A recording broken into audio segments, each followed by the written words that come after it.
Oh, hey! Ah. Hi, Hello! Hi. Hello, fathers! How are you, Lucas?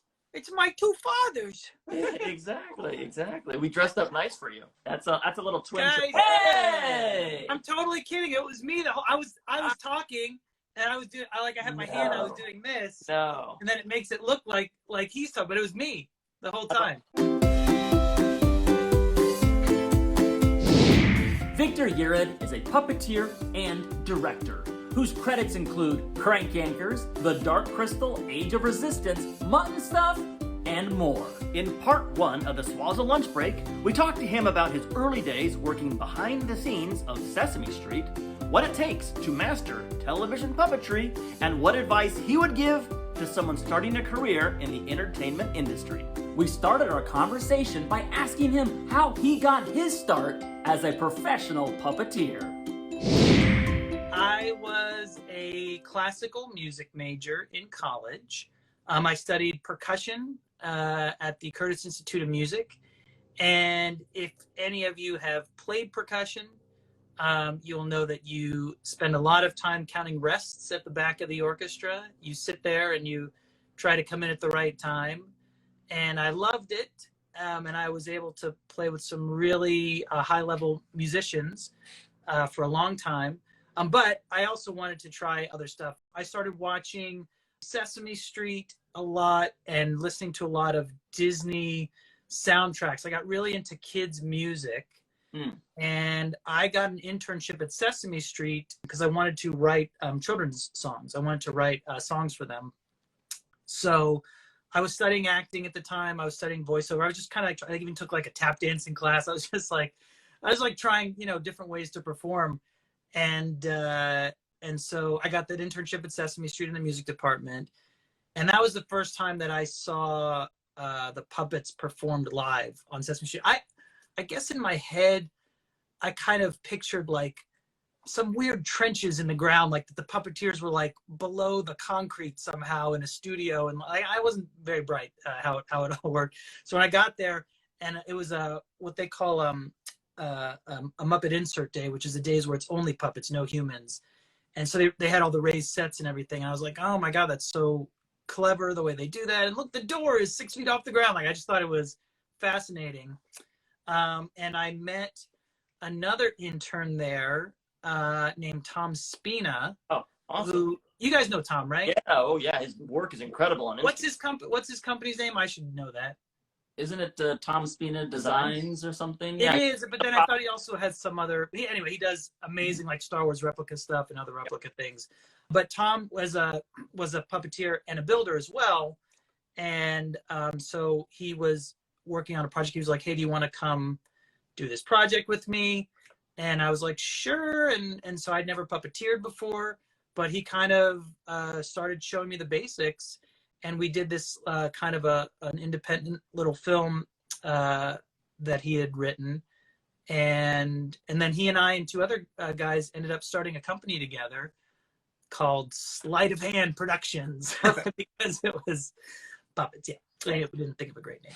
So anyway, yeah, we had this company for a little while, and that's how I kind of got started. Our first big gig was I was driving a van for this shopping network called Q2, which was QVC's more upscale kind of shopping channel. And they sold toys on some of the shows, and I pitched them this idea of having a puppet on there. And they ended up hiring me to puppeteer. We did like over 300 live shows, which was crazy, like hour-long live shows, little props and extra puppets and things that we would use on the show. And then I would puppeteer. Tom puppeteered sometimes. Wow, that's logging some impressive performing hours, I imagine. Yeah, and it's cool because it was early days. It was like a non-union studio and a non-union crew, and so it was just a bunch of young people that was like, hey, what can we do today? And like the directors were young and enthusiastic, and they were like, well, what if we had your puppet riding in on the big wheel, and then he gets in an accident, and then like we just would like make ridiculous stuff up as we go. And not all the camera folks had shot puppets before.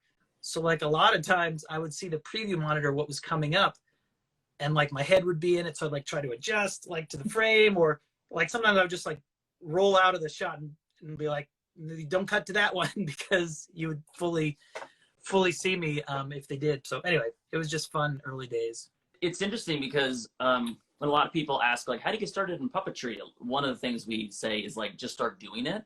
But the fact that one of your early puppeteering jobs is live television for hours and hours and hours and hours, I mean, without even trying to, you're gathering all the skills. That's right. And you know, I mean, I think like everybody in my generation and even the one before it, you know, everything was based on imitating, you know, what Jim Henson and Frank Oz and the Muppets had done prior to us. And so, you know, it was trying to figure out how they did things, trying to come up with our own stuff.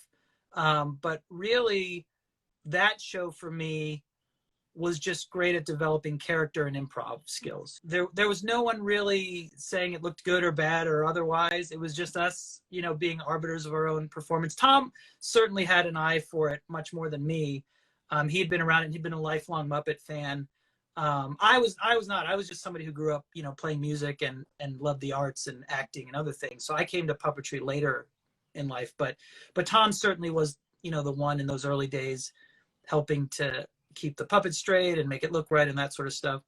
But it wasn't until, you know, after that, I'm working on other shows like Bear in the Big Blue House and Between the Lions and The Book of Pooh, where I was working with much more experienced, you know, TV movie puppeteers who've been doing this for a while, that I really started to kind of learn the ins and outs of it a bit. How long do you think it takes to really have a mastery of this? I'd say 7 to 8 days. I feel like, you know, 8 if you're slow. No, I mean, look, I'm still getting better at it. It's a lifelong skill. You know, we lucky enough to work on a show right now called Yankers, and they ask the impossible of us. Like, the stuff I see written in the script is nuts. You know, stuff you never shoot with puppets. And it's often stuff, as long as I've done this, it's still stuff I've never done before. You know those balloon guys outside of like a car sales, you know, a car dealership, and they have those balloons that like blow back and forth in the wind. Well, one of the calls, they gave Paul a puppet that was like that. Like, it had like inflatable, like air, like blowing up in the arms and stuff. And Paul, I'm certain, had never puppeteered a character like this, that had to like lip sync to a track while doing like this, you know, balloon-like thing. And he did it like brilliantly. And by being on shows like that kind of challenge us, I think we're constantly. So that's a very long answer to your question. I mean, it all depends on what your platforms are that you have to perform on. If you're on TV and you have to do it on a regular basis, you know, like I did early on, you develop those skills faster. If you're in your, you know, room with a camera and a monitor, it takes a little longer, but still, you know, if you're into it and you're dedicated and you work hard, I think you can develop the basics of the technique part of it, you know, in 6 months to a year maybe. But really, it's the acting part of it that takes a lifetime. I mean, it's the same as any on-camera actor. Your range is always going to be developing. The depth of your characters is always going to be developing. And that's the stuff, to me, that really separates performers and helps you to become like if there is such a thing, you know, an elite puppeteer or somebody that's working at a high level for a long time. I think it's your ability to create characters and interpret scripts and play scenes and all that kind of jazz. When did the acting come in for you? Was it something you were always engaged in, or was it something that you picked up or took classes, or how did you develop that skill? Right. So I went to school in Philadelphia, and my last year after I graduated from school, I was studying acting there for about a year. And then when I moved to New York for that internship at Sesame Street, at the same time I was taking voiceover classes, and I was taking acting classes with a teacher named Robert Modica, who was from the neighborhood playhouse. He had taught with, you know, Sandy Meisner. So it was a Meisner technique acting class. I was also taking improv classes at the same time. So I was kind of, you know, always studying as I was sort of going along. And I wasn't really thinking how it would, you know, directly impact puppetry. In fact, I didn't know that puppetry was where I was going to land at that point. I mean, if I'm, you know, remembering correctly, I think my dream job was to be a dramatic actor. Like I always wanted to do like movies and you know, that kind of stuff, and be like Matt Damon in Good Will Hunting, and you know, pick the wrench when he offer you the belt or the wrench or the thing. I don't know, I thought it was kind of tough. But I remember being in the Muppet workshop. I was working in the workshop in New York. I was at the office administrative coordinator, and I was talking to Fran Brill, who just happened to be in the shop that day. And she's someone who has done a lot of on-camera, had a lot of success with on-camera roles and commercials while she was, on Sesame Street and doing puppetry. And I asked her, I was like, hey, this puppetry stuff is fun and all, but like, I really want to be like a dramatic actor. And, and she was like, she gave me great advice. She said, this business is so difficult, the entertainment business in general. And she said, if you're getting work in a certain area, voiceovers or puppets or whatever, she's like, just go with it. She's like, go with the flow. She's like, take it when it comes, because it's not always going to be there. And, don't like hold out for some other branch, which I think was really smart advice.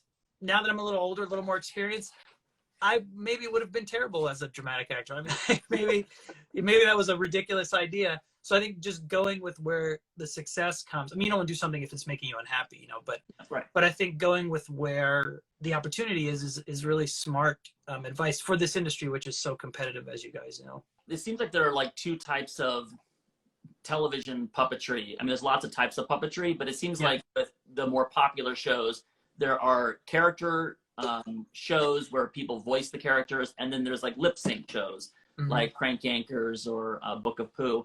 Sometimes what's funny about Crank Yankers is it's important to hear what they're saying, but after a while, it doesn't matter what they're saying. It's almost like lip syncing to notes. Yes, I do that. I think hitting those accents and those notes, specifically like the accented beats, are really what sells that it's coming out of the character's mouth. To me, it's a very musical thing. And it's really about believing that the voice is coming out of the character while you're watching it. And the way you do that is by when the voice accents a syllable, you accent the syllable. When it's really quiet, you're moving small. When it's really big, you're moving big. Paul McGinnis, who we talked about before, it always embarrasses Paul that I say this, but he is by far like he's our bar of success with these calls, because Paul not only nails the lip sync, but he adds so much physicality to support it. It's not arbitrary. It's not like he's like, I'm just going to wiggle the puppet to, do a thing here.